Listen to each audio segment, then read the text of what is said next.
장기 투자의 진수를 보여드리겠습니다.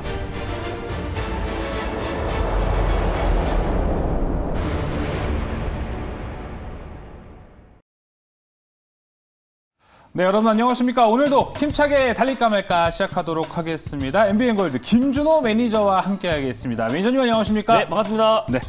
자, 요즘 시청자분들에서 소문이 파다하게 났습니다. 네. 작두 탄 것 아니냐, 신내림 내린 것 아니냐 네. 하는 이야기가 있을 정도인데, 아니 오늘도 3개의 종목을 리뷰할 건데 정말 네. 작두를 탄 것 같습니다. 김준호 매니저님. 일단 캐리소프트 26% 수익 나고 있습니다. 네, 일단 뭐 제일 적은 거예요. 네, 맞습니다. 제일 바닥권에서 딱 말씀을 드렸었는데 제가 이제 10월 중순부터 이제는 우리가 정책 관련 종목들을 관심 있게 봐야 된다. 시장은 박스비 장세가 당분간 횡보할 흐름이 높기 때문에 우리가 이제 정책주로 수급이 집중될 가능성이 높다라고 말씀드리면서 제가 뭐 일자리 관련해서 특히 뭐 저출산 관련해서 그리고 또 부동산 정책 관련해서 연이어서 계속 소개를 해드렸었는데 그 종목들이 평균 20% 이상의 아주 강한 상승 흐름이 나와줬습니다. 캐리소프트도 대표적인 저출산 관련 수혜주로 아가방 컴퍼니와 같이 소개를 해드렸었는데 네. 아가방 컴퍼니와 캐리소프트 이 두 종목이 이 저출산 부분에서 가장 대표가 되는 종목이라고 말씀드렸었고요. 그리고 아가방 컴퍼니는 구저출산 그리고 유아 컨텐츠 부분에서 신저출산으로 우리가 캐리소프트가 좀 탄력도 면에서는 좀 강하게 나올 수 있다라고 말씀드렸었는데 어제 오늘 강한 상승 흐름이 나와줬습니다. 그래서 제가 2차 목표가로 제시해드렸던 15,000원 라인대도 강력하게 돌파하고 현재도 15,550원 라인대 2차 목표가 위에 위치해 있기 때문에 한 26% 정도 수익이 찍혔을 거라고 판단되고 있습니다. 그래서 보유자의 영역에서 현재 지금 익절 라인대와 다시 한번 3차 목표가를 제시해 드리도록 하겠습니다. 예. 익절가는요. 15,000원 라인대를 익절 라인대로 좀 잡아드리도록 하겠고요. 그리고 3차 목표가는 16,000원을 잡아드리도록 하겠습니다. 수익 축하드립니다. 네, 수익 축하드립니다. 캐리소프트 익절가 15,000원 대응이고요. 3차 목표가 16,000원으로 제시했습니다. 자, 이렇게 작두를 타고 있는 킹준호라고 요새 별명이 가장 많아요. 자, 그럼 이 킹준호의 두 번째 리뷰 종목 바로 IB 기명을 보겠습니다. 네. IB 기명 수익률 거의 50%나 다름없습니다. 맞습니다. 일단 IB 기명은 제가 일자리 관련해서 대표 종목이라고 말씀드렸고 또 이번 선거가 특히 2030의 어떤 표심에 따라서 2030이 캐스팅 보트를 쥐고 있다라고 말씀드렸습니다. 그러기 위해서는 일자리가 가장 대표적인 섹터다라고 소개해드렸었고 네. 그 안에서 이제 편입시장 점유율 1위 기업인 IB 기명을 말씀드렸었는데 전이 이제 금요일 날 시간에 상한가를 들어갔고요. 오늘도 한 25% 이상의 아주 강력한 상승 흐름이 나와주면서 제가 제시해드렸던 3차 목표가 4,900원 라인대를 돌파를 했고요. 수익률은 49% 정도가 찍혔을 거라 판단됩니다. 거의 50% 정도가 되는데 익절 라인대와 다시 한번 4차 목표가를 제시해 드리도록 하겠습니다. 익절가는요. 넉넉하게 3차 목표가 위에 5,000원 라인대로 제시해 드리도록 하겠고요. 4차 목표가는 5,700원 라인대를 제시해 드리도록 하겠습니다. 수익 축하드립니다. 네, IB 기명 수익 축하드립니다. 4차 목표가 나왔습니다. 5,700원까지 바라보고 있습니다.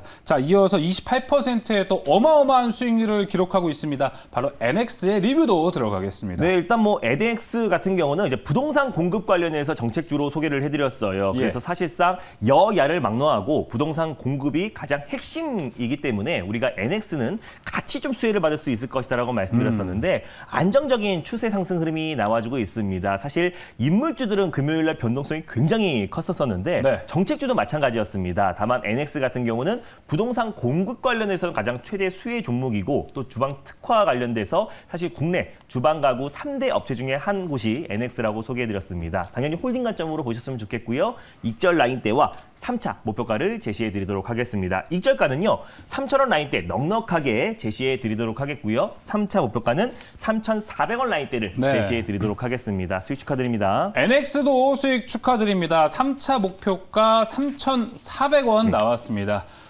이렇게 해도 킹준호, 물어보살 거의 제가 봤을 때 작두를 타셨기 때문에 김준호 매니저님 최근에 뭐 좋은 꿈 꾸신 거 있으신가요? 아니요, 뭐 그런 건 없고요. 사실상 시장의 어떤 트렌드를 항상 선점하고 있고 또 그리고 뭐 정책 관련 섹터에서 제가 또 워낙에 또 종목의 또 트렌드를 선점하고 있고 늘 종목들을 잘 잡아주고 있기 때문에 네. 뭐 사실 당연한 결과다라고 보고 있습니다. 지금 거의 제작진에서는 한복을 입혀야 될 것 같다. 앞으로 코너 명도 바꿔야 될 것 같습니다. 김준호의 물어보살 어떻습니까? 맞습니다. 좋네요. 슬슬 이제 코너명도 바꿀 때가 됐으니까. 예, 바꿀 때 된 것 같기도 하고 한복으로 김준호 매니저만 입혀서 김준호의 물어보살로 한번 저희가 개편을 하는 것도 생각을 해보도록 하겠습니다. 저는 빠지겠습니다.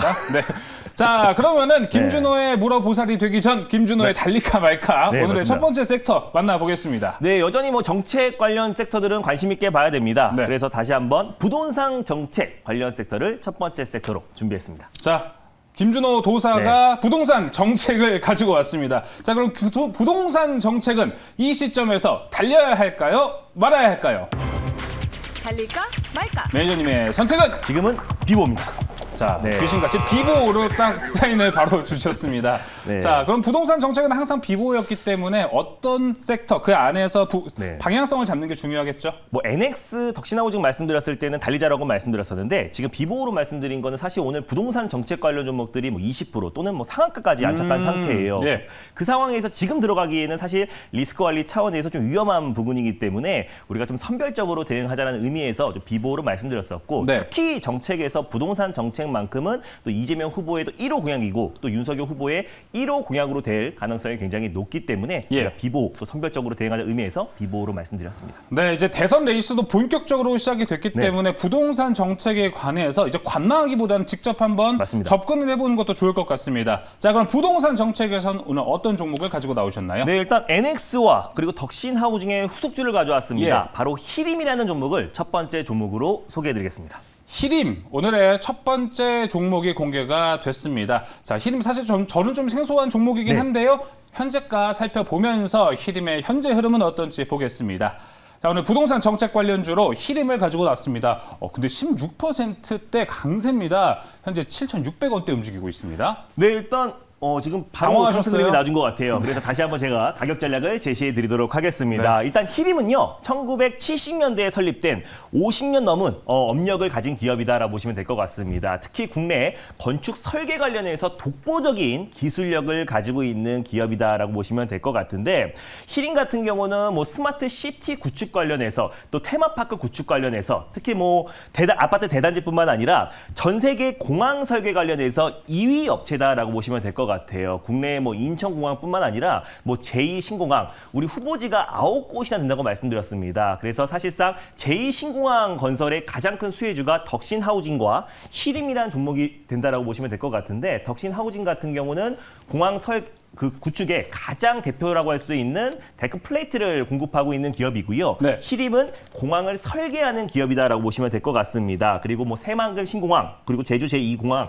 앞으로 이제 신공항 관련된 정책들이 나왔을 때 가장 크게 수혜를 받을 수밖에 없는 기업이고 또 부동산 공급 대책 관련해서도 최대 수혜주로 묶여 있다라고 보시면 될 것 같습니다. 그 외에도 최근에 메타버스 관련 섹터도 굉장히 핫한데 사실 스마트 건축 서비스를 제공하기 위해서 2017년부터 AR, VR 관련된 파트를 새롭게 신설을 했었고 또 이제 메타버스를 활용해서 다시 한번 이제 부동산 건축 서비스를 제공을 하고 있습니다. 그래서 사실 히림 같은 경우는 메타버스 관련 대표 수혜 종목이다라고 좀 부각되고 있고 또 이제 남북 경협 사업 관련해서도 이제 히림이 가장 큰 수혜주인데 2018년도에 이제 남북 경협 사업 TF팀을 발족을 했습니다. 그래서 개성공단 시범 단지뿐만 아니라요. 그 안에 이제 응급 의료 시설 그리고 또 종합 지원 센터 같은 설계를 다 도맡아 했기 때문에 사실상 뭐 남북 경협 관련 종목이기도 하고 또 메타버스 관련 수혜주이기도 하면서 신공항 관련 설계가 대표 종목이다라고 보시면 될 것 같습니다. 근데 히림 같은 경우는 윤 후보 쪽에 좀 무게중심이 좀 크다라고 보시면 될 것 같아요. 이번에 이제 윤석열 후보가 이제 국민의힘의 대선 후보로 되면서 사실상 이제 지지율 격차가 15% 이상 벌어졌습니다. 근데 윤 후보의 이제 부인인 김건희 씨가 코바너 콘텐츠라는 문화, 예술 콘텐츠 기업을 설립을 했는데 거기에 최대 후원사가 히림입니다. 그래서 예전에 윤 후보 관련 수혜주, 인물주로도 좀 부각되는 종목이기도 하고요. 부동산 공급 대책 관련해서 정책 수혜주로도 같이 맞물리는 부분이 있고 또 이제 공항 건설 관련해서 덕신하우징과 같이 우리가 꾸준히 관심 있게 봐야 될 종목이다라고 판단돼서 사실상 지금까지는 윤 후보 쪽에 무게중심이 좀 쏠려 있긴 하지만은 여야를 막론하고 신공항 건설 관련해서 또 부동산 공급 관련해서 가장 큰 또 수혜주로 부각될 가능성이 높다라고 판단돼서 히림이라는 종목을 첫 번째 종목으로 가져왔습니다. 네, 오늘의 첫 번째 종목 히림에 대해서 투자 포인트 이야기를 들어봤습니다. 네. 투자 포인트가 상당히 좀 특이하고 좀 생소한 것 같습니다. 맞습니다. 보면은 이제 건설업도 함께 데크플레이트로 하고 있고 메타버스도 있고 어떻게 보면 윤 전 총장하고도 엮여 있지만 여야를 막론하는 모멘텀 또한 가지고 있기 때문에 오히려 상승 곡선을 탔을 때, 상승 여력을 탔을 때 강하게 치고 올라갈 수 있을 것 같은데 우선 히림이 오늘 16%.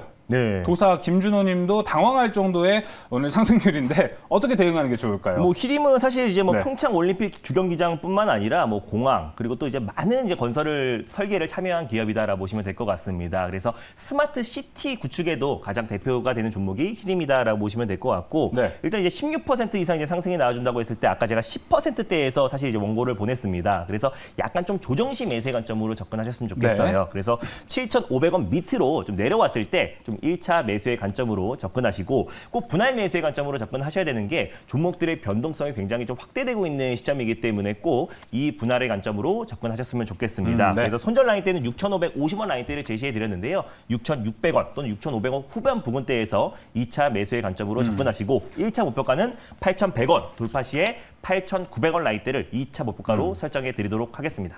자, 아무래도 히림 매수 가격이 가장 중요할 것 같습니다. 7,500원 이하에서 먼저 매수하시는 것을 말씀드리겠고요. 1차 목표가 8,100원, 2차 목표가 8,900원입니다. 자, 이렇게 오늘 첫 번째 종목을 살펴봤고요. 이어서 달릴까 말까의 오늘 두 번째 섹터로 넘어가겠습니다. 오늘 두 번째 섹터는 뭘로 준비하셨나요? 네, 지금 이제 마찬가지로 좀 정책주인데요. 그냥 정책주를 말씀드리기 좀 애매해서 2030 표심 섹터를 두 번째 섹터로 준비했습니다. 자, 오늘의 두 번째 섹터 공개하겠습니다. 2030 표심이라고 했는데 맞습니다. 김준호 매니저님 여기 들어가시나요? 간신히 걸렸습니다. 아, 나 마지막에 걸려 계시죠? 알겠습니다. 그럼 저와 함께 저도 사실 여기에 걸려 있긴 한데요. 2030 김준호 매니저와 제가 함께 걸려 있는 표심 이 섹터입니다. 자, 그러면 이 시점에서 2030 표심 달려야 할까요? 말아야 할까요? 달릴까? 말까? 매니저님의 선택은? 네, 지금은 비보입니다. 자, 2030 표심에 대해서는 비보로 주셨습니다.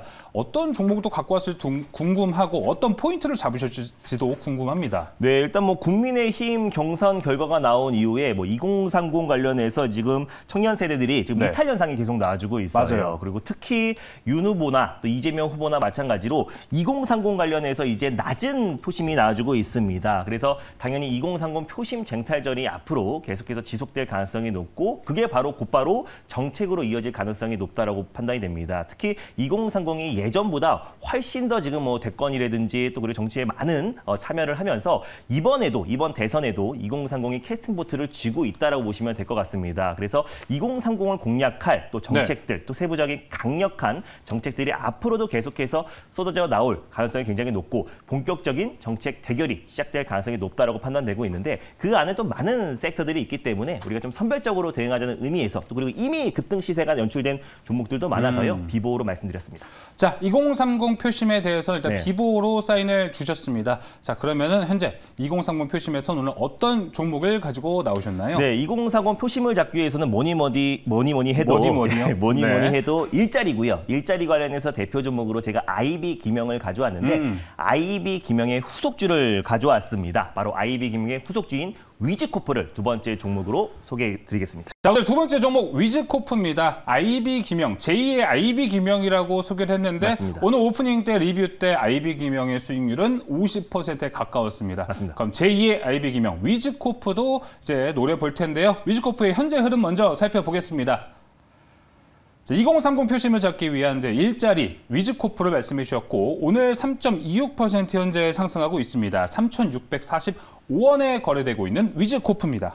위즈코프는 이제 정보 시스템 또 소프트웨어 개발 그리고 통합 서비스업을 주사업을 하는 기업이고요. 사실상 이젠 창업 아이디어를 가진 이제 벤처들을 키우는 벤처 인큐베이터형 사업을 하고 있기 때문에 사실상 청년 창업 또 청년 일자리 관련 대표 수혜 종목이다라고 보시면 될 것 같습니다. IB 김영과 마찬가지로 가장 대표적인 일자리 관련 대장주다라고 보시면 될 것 같은데 사실 이 종목이 국제 유가 관련 종목으로 좀 묶여 있어요. 그래서 2008년도에 한국도로공사에서 고속도로 휴게소 그리고 주유소 그리고 이제 순천 정읍에 또 휴게소의 운영 권을 낙찰받으면서 또 또 이제 고속도로에서 이제 주유소를 또 운영을 하고 있습니다. 그래서 사실상 뭐 국제 유가 관련해서도 같이 좀 민감하게 움직이는 종목이기도 하고 사실상 아직까지는 일자리 관련된 종목으로 또 이제 무게 중심이 쏠려 있다라 보시면 될 것 같아요. 그리고 그 중심에서도 윤 후보 쪽 또 인물주로도 묶여 있는 부분은 위즈코프 정승환 대표이사가 또 윤 후보와 마찬가지로 또 서울대 동문이기 때문에 인물주이기도 하고 또 일자리 관련 대표 수혜 종목이어서 사실상 인물과 정책으로 같이 이어질 수 있다라고 판단됩니다. 그래서 방금 전에 말씀드렸던 것처럼 윤 후보나 또 이재명 후보나 마찬가지로 아직까지 2030 표심이 아직까지 좀 부족한 상태이고요. 어느 정도 약점이 있기 때문에 그것을 보완하기 위해서 일자리 관련된 또 청년 창업 관련된 정책들이 앞으로 계속해서 쏟아져 나올 가능성이 높다라고 판단돼서 일자리 관련 종목에서 IB 김용의 후속주로 위즈코프를 가져왔습니다. 네, 위즈코프 일자리 정책과 관련해서 오늘 가지고 왔습니다. 확실히 부동산, 원래 우리가 많이 알았었던 이 부동산 정책과 관련된 종목이라기보다는 앞으로 움직일 정책과 관련된 종목을 맞습니다. 가지고 왔습니다. 자, 그럼 위즈코프의 가격 전략도 함께 들어보겠습니다. 네, 사실 뭐 6월달 차트를 본다고 했을 때도 정말 큰 폭의 상승 흐름이 나와줬고요. 그리고 사실 일자리 관련해서 IB금과 함께 가장 대장주 역할을 하면서 폭발적인 상승 흐름이 나와주다가 최근에 이제 주가가 거의 반토막 가까이 조정 흐름이 나와주면서 충분한 가격 조정이 끝마친 상태다. 그럼 지금부터 후보가 결정된 상태에서 우리가 정책 관련 종목들을 끊임없이 지켜봐야 된다라고 소개를 해드렸었는데 최근에 이제 바닥을 좀 다지고요. 다시 한번 좀 반등 추세 흐름이 나와주고 있다라 보시면 될 것 같습니다. 일단은 현재가 부근에서 1차 매수의 관점으로 손절 라인대 같은 경우는 3,300원 라인대를 제시해 드리겠고요. 그리고 1차 목표가는 4,050원 돌파 시에 4,400원 라인대를 2차 목표가로 설정해 드리도록 하겠습니다. 네, 위즈코프에 대한 목표가 설정이 됐습니다. 1차 목표가는 4,050원이고요. 2차 목표가 4,400원으로 제시했습니다.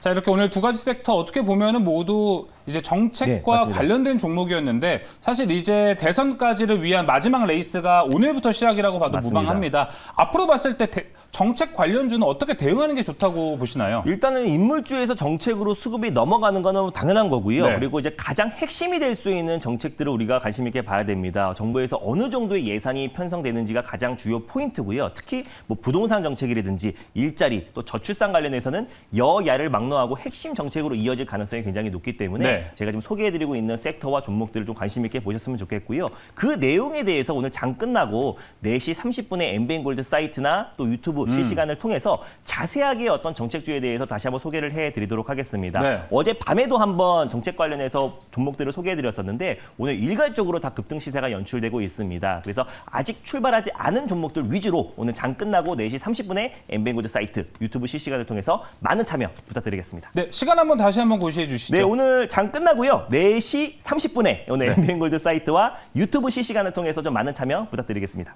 네, 오늘 4시 30분 또 김준호 매니저와 함께 좋은 정보 얻어가시길 바라겠습니다. 저희는 이만 물러가겠습니다. 오늘 말씀 감사합니다. 네, 감사합니다.